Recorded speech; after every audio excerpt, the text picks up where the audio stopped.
ఈనాటి ఈ బీసీ అనుబంధ సంఘాల బీసీ సంఘాల సమావేశాన్ని ఏర్పాటు చేసినటువంటి శ్రీమతి కల్వకుంట్ల కవిత గారికి, విచ్చేసినటువంటి బీసీ బంధుమిత్రులందరికీ, పాత్రికేయ మిత్రులకి ఉద్యమాభివందనాలు. జై తెలంగాణ. ఉద్యోగాలలో బీసీలకు 27% రిజర్వేషన్లు అమలు చేయాలి. కేంద్ర రాష్ట్ర ప్రభుత్వాలు తప్పకుండా ఈ రిజర్వేషన్ల అమలుకి చర్య తీసుకోవాలి. కామారెడ్డి మరి బీసీల జనాభా 42% అని లెక్క కట్టే కన్నా ముందే వాళ్ళకి ఎట్లా తెలిసిందన్నటువంటి విషయంలో స్పష్టత లేదు. ఆనాడు ఎన్నికలకు వెళ్ళేటటువంటి హడావుల్లో చాలా వాగ్దానాలు చేసినారు వాళ్ళు. అందులో ఇది కూడా ఒకటి వాళ్ళు చేయడం జరిగింది. ఇవాళ మరి 42% అంటే ప్రతి ఒక్కరం కూడా ఆలోచిస్తూ ఉంటే బీసీ జనాభా సగానికన్నా ఎక్కువ ఉందని రమారమి మనం చెప్తూ ఉంటాం. అంటే అది 50% కావచ్చు, 60% కావచ్చు, ఇంకా ఎక్కువ ఉండొచ్చు. ఎంత ఉన్నదన్నది ఎవరికి తెలియనటువంటి విషయం. కానీ 42% అని కాంగ్రెస్ పార్టీ ఎట్లా చెప్పింది అన్నది ఇప్పటివరకు ఎవరికి అంతుపట్టని విషయం. సరే చెప్తే చెప్పారు, కానీ మరి ఆ 42% కూడా ఇవ్వకుండా మీరు ఎన్నికలకు పోయే ప్రయత్నం చేస్తున్నారా? ఈ ప్రశ్న ఇవాళ అందరి మెదడులో కూడా ఉన్నటువంటి పరిస్థితి. మేము తెలంగాణ జాగృతి నుండి గత సంవత్సర కాలంగా బీసీలకు సంబంధించినటువంటి అనేక అంశాలను ముందుకు తీసుకొని వెళ్తూ ఉన్నాం.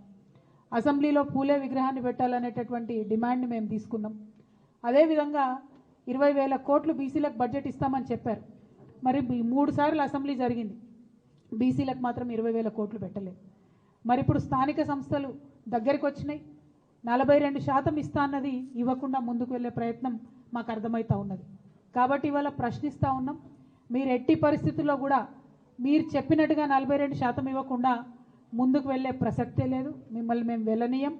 ఎక్కడికక్కడ మండల కేంద్రాల్లో కావచ్చు, జిల్లాలలో కావచ్చు, అన్ని చోట్ల కూడా నిరసన ప్రదర్శనలు చేస్తాం.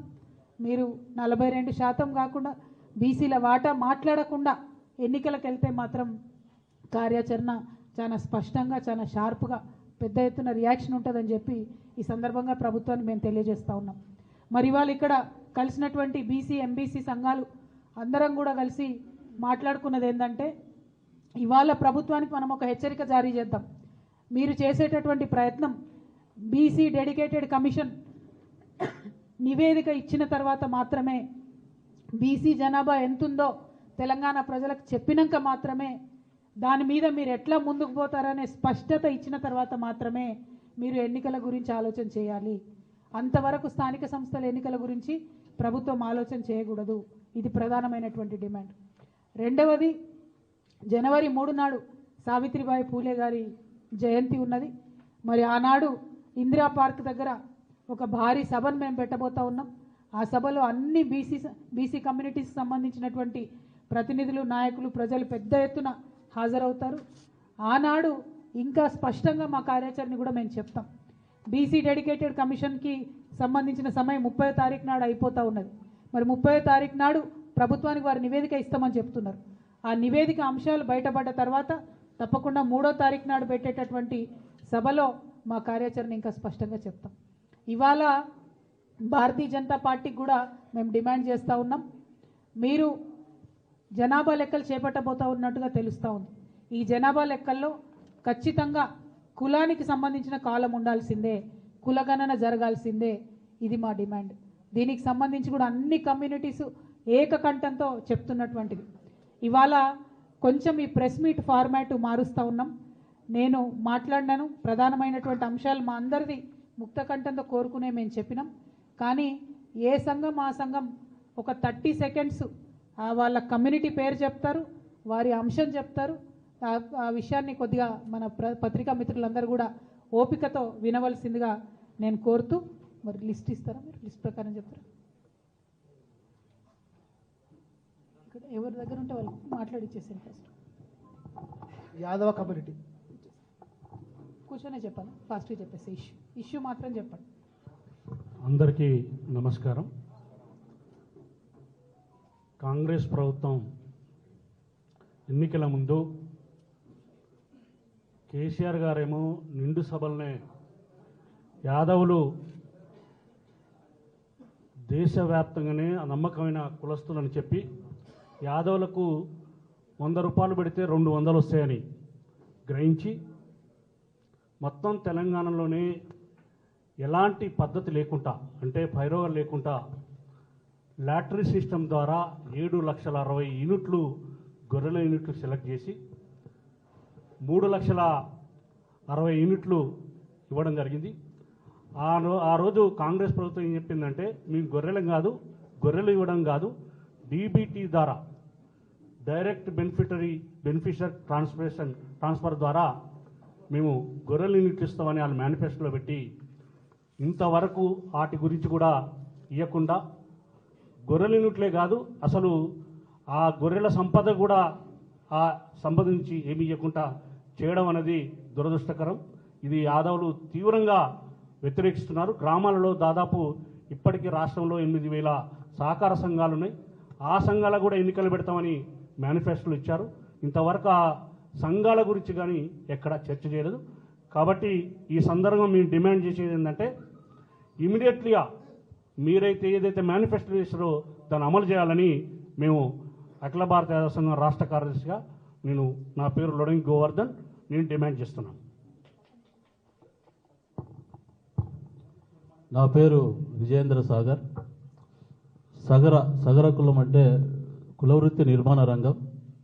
మరి ఈరోజు నిర్మాణ రంగంలో ఇతర కులస్తులు కూడా ఈ నిర్మాణ రంగాన్ని చేపట్టి అసలైన కులవృత్తిదారులకు పన్ను దొరకకుండా పోతా ఉన్నది. కాబట్టి గతం నుంచి కూడా చేస్తున్న డిమాండ్ ఏమంటే ప్రభుత్వం నిర్వహించే నిర్మాణ పనులు ఏవైతే ఉంటాయో ఆ పనులలో ఈ కులానికి ప్రత్యేకంగా 25% రిజర్వేషన్ కల్పించాలని చెప్పేసి మొదటి నుంచి డిమాండ్ చేస్తూ ఉన్నాం. ఇప్పుడు ఈ కాంగ్రెస్ ప్రభుత్వాన్ని కూడా ఇదే డిమాండ్ చేయడం జరుగుతూ ఉంది.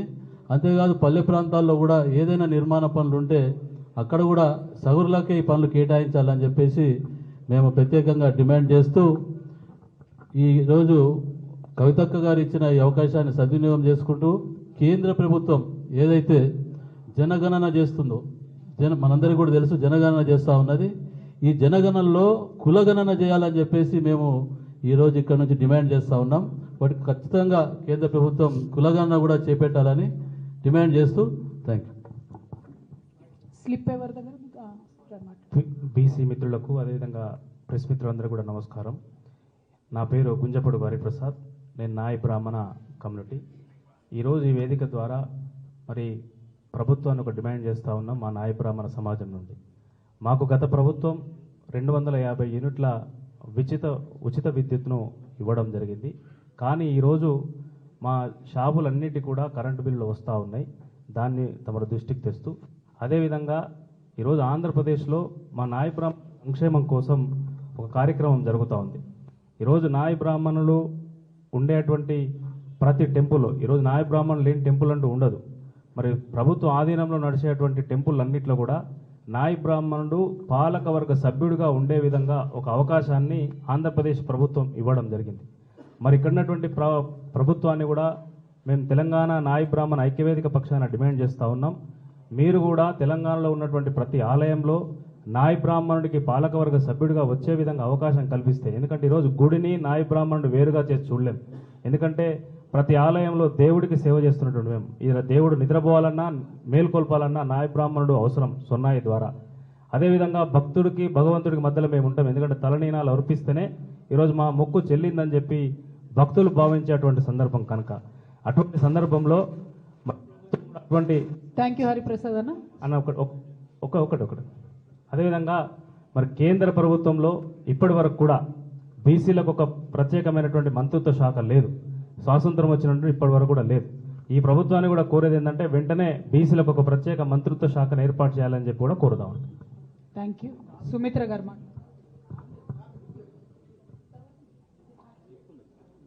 ఈనాటి ఈ బీసీ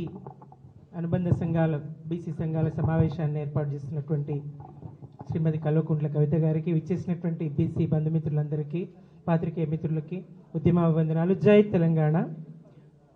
ఉద్యోగాలలో బీసీలకు 27% రిజర్వేషన్లు అమలు చేయాలి. కేంద్ర రాష్ట్ర ప్రభుత్వాలు తప్పకుండా ఈ రిజర్వేషన్ల అమలుకి చర్య తీసుకోవాలి. కామారెడ్డి మరి బీసీల జనాభా 42% అని లెక్క కట్టే కన్నా ముందే వాళ్ళకి ఎట్లా తెలిసిందన్నటువంటి విషయంలో స్పష్టత లేదు. ఆనాడు ఎన్నికలకు వెళ్ళేటటువంటి హడావుల్లో చాలా వాగ్దానాలు చేసినారు వాళ్ళు. అందులో ఇది కూడా ఒకటి వాళ్ళు చేయడం జరిగింది. ఇవాళ మరి 42% అంటే ప్రతి ఒక్కరం కూడా ఆలోచిస్తూ ఉంటే బీసీ జనాభా సగానికన్నా ఎక్కువ ఉందని రమారమి మనం చెప్తా ఉంటాం. అంటే అది 50% కావచ్చు, 60% కావచ్చు, ఇంకా ఎక్కువ ఉండొచ్చు. ఎంత ఉన్నదన్నది ఎవరికి తెలియనటువంటి విషయం. కానీ 42% అని కాంగ్రెస్ పార్టీ ఎట్లా చెప్పింది అన్నది ఇప్పటివరకు ఎవరికి అంతుపట్టని విషయం. సరే చెప్తే చెప్పారు, కానీ మరి ఆ 42% కూడా ఇవ్వకుండా మీరు ఎన్నికలకు పోయే ప్రయత్నం చేస్తున్నారా? ఈ ప్రశ్న ఇవాళ అందరి మెదడులో కూడా ఉన్నటువంటి పరిస్థితి. మేము తెలంగాణ జాగృతి నుండి గత సంవత్సర కాలంగా బీసీలకు సంబంధించినటువంటి అనేక అంశాలను ముందుకు తీసుకొని వెళ్తా ఉన్నాం. అసెంబ్లీలో పూలే విగ్రహాన్ని పెట్టాలనేటటువంటి డిమాండ్ని మేము తీసుకున్నాం. అదేవిధంగా 20,000 కోట్లు బీసీలకు బడ్జెట్ ఇస్తామని చెప్పారు. మరి 3 సార్లు అసెంబ్లీ జరిగింది, బీసీలకు మాత్రం 20,000 కోట్లు పెట్టలేదు. మరి ఇప్పుడు స్థానిక సంస్థలు దగ్గరికి వచ్చినాయి, 42% ఇస్తా అన్నది ఇవ్వకుండా ముందుకు వెళ్ళే ప్రయత్నం మాకు అర్థమవుతా ఉన్నది. కాబట్టి ఇవాళ ప్రశ్నిస్తూ ఉన్నాం, మీరు ఎట్టి పరిస్థితుల్లో కూడా మీరు చెప్పినట్టుగా 42% ఇవ్వకుండా ముందుకు వెళ్ళే ప్రసక్తే లేదు. మిమ్మల్ని మేము వెళ్ళనీయం.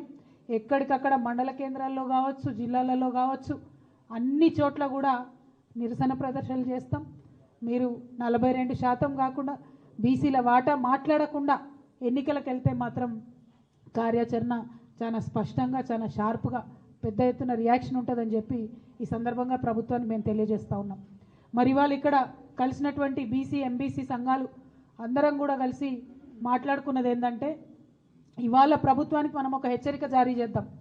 మీరు చేసేటటువంటి ప్రయత్నం బీసీ డెడికేటెడ్ కమిషన్ నివేదిక ఇచ్చిన తర్వాత మాత్రమే, బీసీ జనాభా ఎంతుందో తెలంగాణ ప్రజలకు చెప్పినాక మాత్రమే, దాని మీద మీరు ఎట్లా ముందుకు పోతారనే స్పష్టత ఇచ్చిన తర్వాత మాత్రమే మీరు ఎన్నికల గురించి ఆలోచన చేయాలి. అంతవరకు స్థానిక సంస్థల ఎన్నికల గురించి ప్రభుత్వం ఆలోచన చేయకూడదు. ఇది ప్రధానమైనటువంటి డిమాండ్. రెండవది, జనవరి 3 నాడు సావిత్రిబాయి పూలే గారి జయంతి ఉన్నది. మరి ఆనాడు ఇందిరా పార్క్ దగ్గర ఒక భారీ సభను మేము పెట్టబోతా ఉన్నాం. ఆ సభలో అన్ని బీసీ కమ్యూనిటీకి సంబంధించినటువంటి ప్రతినిధులు, నాయకులు, ప్రజలు పెద్ద ఎత్తున హాజరవుతారు. ఆనాడు ఇంకా స్పష్టంగా మా కార్యాచరణ కూడా మేము చెప్తాం. బీసీ డెడికేటెడ్ కమిషన్కి సంబంధించిన సమయం 30వ తారీఖు నాడు అయిపోతూ ఉన్నది. మరి 30వ తారీఖు నాడు ప్రభుత్వానికి వారు నివేదిక ఇస్తామని చెప్తున్నారు. ఆ నివేదిక అంశాలు బయటపడ్డ తర్వాత తప్పకుండా 3వ తారీఖు నాడు పెట్టేటటువంటి సభలో మా కార్యాచరణ ఇంకా స్పష్టంగా చెప్తాం. ఇవాళ భారతీయ జనతా పార్టీకి కూడా మేము డిమాండ్ చేస్తూ ఉన్నాం. మీరు జనాభా లెక్కలు చేపట్టబోతూ ఉన్నట్టుగా తెలుస్తూ ఉంది. ఈ జనాభా లెక్కల్లో ఖచ్చితంగా కులానికి సంబంధించిన కాలం ఉండాల్సిందే, కులగణన జరగాల్సిందే. ఇది మా డిమాండ్. దీనికి సంబంధించి కూడా అన్ని కమ్యూనిటీసు ఏకకంఠంతో చెప్తున్నటువంటిది. ఇవాళ కొంచెం ఈ ప్రెస్ మీట్ ఫార్మాట్ మారుస్తూ ఉన్నాం. నేను మాట్లాడినాను, ప్రధానమైనటువంటి అంశాలు మా అందరిది ముక్త కంఠంతో కోరుకునే మేము చెప్పినాం. కానీ ఏ సంఘం ఆ సంఘం ఒక 30 సెకండ్స్ వాళ్ళ కమ్యూనిటీ పేరు చెప్తారు, వారి అంశం చెప్తారు. ఆ విషయాన్ని కొద్దిగా మన పత్రికా మిత్రులందరూ కూడా ఓపికతో వినవలసిందిగా నేను కోరుతూ, మరి లిస్ట్ ఇస్తారా? మీరు లిస్ట్ ప్రకారం చెప్తారా? ఇక్కడ ఎవరి దగ్గర ఉంటే వాళ్ళు మాట్లాడిచ్చేసాను. First Yadava community. కూర్చొనే చెప్పాలి, ఫాస్ట్గా చెప్పేసి ఇష్యూ మాత్రం చెప్పండి. అందరికీ నమస్కారం. కాంగ్రెస్ ప్రభుత్వం ఎన్నికల ముందు కేసీఆర్ గారేమో నిండు సభలనే యాదవులు దేశవ్యాప్తంగానే నమ్మకమైన కులస్తులని చెప్పి యాదవులకు 100 రూపాయలు పెడితే 200 వస్తాయని గ్రహించి మొత్తం తెలంగాణలోనే ఎలాంటి పద్ధతి లేకుండా, అంటే పైరోగం లేకుండా లాటరీ సిస్టమ్ ద్వారా 7,60,60 యూనిట్లు గొర్రెల యూనిట్లు సెలెక్ట్ చేసి 3,60,60 యూనిట్లు ఇవ్వడం జరిగింది. ఆ రోజు కాంగ్రెస్ ప్రభుత్వం ఏం చెప్పిందంటే, మేము గొర్రెలు ఇవ్వడం కాదు, డీబీటీ ద్వారా డైరెక్ట్ బెనిఫిషరీ ట్రాన్స్ఫర్ ద్వారా మేము గొర్రెల యూనిట్లు ఇస్తామని వాళ్ళు మేనిఫెస్టోలో పెట్టి ఇంతవరకు వాటి గురించి కూడా ఇవ్వకుండా, గొర్రెల యూనిట్లే కాదు అసలు ఆ గొర్రెల సంపద కూడా ఆ సంబంధించి ఏమి ఇవ్వకుండా చేయడం అనేది దురదృష్టకరం. ఇది యాదవులు తీవ్రంగా వ్యతిరేకిస్తున్నారు. గ్రామాలలో దాదాపు ఇప్పటికీ రాష్ట్రంలో 8,000 సహకార సంఘాలు ఉన్నాయి. ఆ సంఘాలకు కూడా ఎన్నికలు పెడతామని మేనిఫెస్టోలు ఇచ్చారు. ఇంతవరకు ఆ సంఘాల గురించి కానీ ఎక్కడా చర్చ చేయలేదు. కాబట్టి ఈ సందర్భంగా మేము డిమాండ్ చేసేది ఏంటంటే ఇమీడియట్లీగా మీరైతే ఏదైతే మేనిఫెస్టో చేస్తారో దాన్ని అమలు చేయాలని మేము అఖిల భారత యాదవ సంఘం రాష్ట్ర కార్యదర్శిగా నా పేరు లొడంగి గోవర్ధన్, నేను డిమాండ్ చేస్తున్నాను. నా పేరు విజయేంద్ర సాగర్. సగర కులం అంటే కులవృత్తి నిర్మాణ రంగం. మరి ఈరోజు నిర్మాణ రంగంలో ఇతర కులస్తులు కూడా ఈ నిర్మాణ రంగాన్ని చేపట్టి అసలైన కులవృత్తిదారులకు పన్ను దొరకకుండా పోతా ఉన్నది. కాబట్టి గతం నుంచి కూడా చేస్తున్న డిమాండ్ ఏమంటే ప్రభుత్వం నిర్వహించే నిర్మాణ పనులు ఏవైతే ఉంటాయో ఆ పనులలో ఈ కులానికి ప్రత్యేకంగా 25% రిజర్వేషన్ కల్పించాలని చెప్పేసి మొదటి నుంచి డిమాండ్ చేస్తూ ఉన్నాం. ఇప్పుడు ఈ కాంగ్రెస్ ప్రభుత్వాన్ని కూడా ఇదే డిమాండ్ చేయడం జరుగుతూ ఉంది. అంతేకాదు పల్లె ప్రాంతాల్లో కూడా ఏదైనా నిర్మాణ పనులు ఉంటే అక్కడ కూడా సగురులకే ఈ పనులు కేటాయించాలని చెప్పేసి మేము ప్రత్యేకంగా డిమాండ్ చేస్తూ ఈరోజు కవితక్క గారు ఇచ్చిన ఈ అవకాశాన్ని సద్వినియోగం చేసుకుంటూ కేంద్ర ప్రభుత్వం ఏదైతే జనగణన చేస్తుందో మనందరికీ కూడా తెలుసు జనగణన చేస్తూ ఉన్నది. ఈ జనగణనలో కులగణన చేయాలని చెప్పేసి మేము ఈరోజు ఇక్కడ నుంచి డిమాండ్ చేస్తూ ఉన్నాం. వాటికి ఖచ్చితంగా కేంద్ర ప్రభుత్వం కులగణన కూడా చేపట్టాలని డిమాండ్ చేస్తూ థ్యాంక్ యూ. స్లిప్ ఎవరి దగ్గర బీసీ మిత్రులకు అదేవిధంగా ప్రెస్ మిత్రులందరూ కూడా నమస్కారం. నా పేరు గుంజపడు హరిప్రసాద్, నేను నాయ బ్రాహ్మణ కమ్యూనిటీ. ఈరోజు ఈ వేదిక ద్వారా మరి ప్రభుత్వాన్ని ఒక డిమాండ్ చేస్తూ ఉన్నాం మా నాయ బ్రాహ్మణ సమాజం నుండి. మాకు గత ప్రభుత్వం 250 యూనిట్ల ఉచిత విద్యుత్ను ఇవ్వడం జరిగింది. కానీ ఈరోజు మా షాపులన్నిటి కూడా కరెంటు బిల్లులు వస్తూ ఉన్నాయి. దాన్ని తమ దృష్టికి తెస్తూ అదేవిధంగా ఈరోజు ఆంధ్రప్రదేశ్లో మా నాయ బ్రాహ్మణ సంక్షేమం కోసం ఒక కార్యక్రమం జరుగుతూ ఉంది. ఈరోజు నాయ బ్రాహ్మణులు ఉండేటువంటి ప్రతి టెంపుల్, ఈరోజు నాయ బ్రాహ్మణులు లేని టెంపుల్ అంటూ ఉండదు. మరి ప్రభుత్వ ఆధీనంలో నడిచేటువంటి టెంపుల్ అన్నింటిలో కూడా నాయ బ్రాహ్మణుడు పాలకవర్గ సభ్యుడిగా ఉండే విధంగా ఒక అవకాశాన్ని ఆంధ్రప్రదేశ్ ప్రభుత్వం ఇవ్వడం జరిగింది. మరి ఇక్కడ ఉన్నటువంటి ప్రభుత్వాన్ని కూడా మేము తెలంగాణ నాయ బ్రాహ్మణ ఐక్యవేదిక పక్షాన డిమాండ్ చేస్తూ ఉన్నాం. మీరు కూడా తెలంగాణలో ఉన్నటువంటి ప్రతి ఆలయంలో నాయ బ్రాహ్మణుడికి పాలకవర్గ సభ్యుడిగా వచ్చే విధంగా అవకాశం కల్పిస్తే, ఎందుకంటే ఈరోజు గుడిని నాయ బ్రాహ్మణుడు వేరుగా చేసి చూడలేం. ఎందుకంటే ప్రతి ఆలయంలో దేవుడికి సేవ చేస్తున్నటువంటి మేము ఇలా దేవుడు నిద్రపోవాలన్నా మేల్కొల్పాలన్నా నాయ బ్రాహ్మణుడు అవసరం సొన్నాయి ద్వారా. అదేవిధంగా భక్తుడికి భగవంతుడికి మధ్యలో మేము ఉంటాం. ఎందుకంటే తలనీనాలు అర్పిస్తేనే ఈరోజు మా మొక్కు చెల్లిందని చెప్పి భక్తులు భావించేటువంటి సందర్భం కనుక అటువంటి సందర్భంలో అటువంటి థ్యాంక్ యూ హరిప్రసాద్ అన్న ఒకటి అదేవిధంగా మరి కేంద్ర ప్రభుత్వంలో ఇప్పటి వరకు కూడా బీసీలకు ఒక ప్రత్యేకమైనటువంటి మంత్రిత్వ శాఖ లేదు. స్వాతంత్రం వచ్చినట్టు ఇప్పటి వరకు కూడా లేదు. ఈ ప్రభుత్వాన్ని కూడా కోరేది ఏంటంటే వెంటనే బీసీలకు ఒక ప్రత్యేక మంత్రిత్వ శాఖను ఏర్పాటు చేయాలని చెప్పి కూడా కోరుదాం. Thank you. సుమిత్ర గారు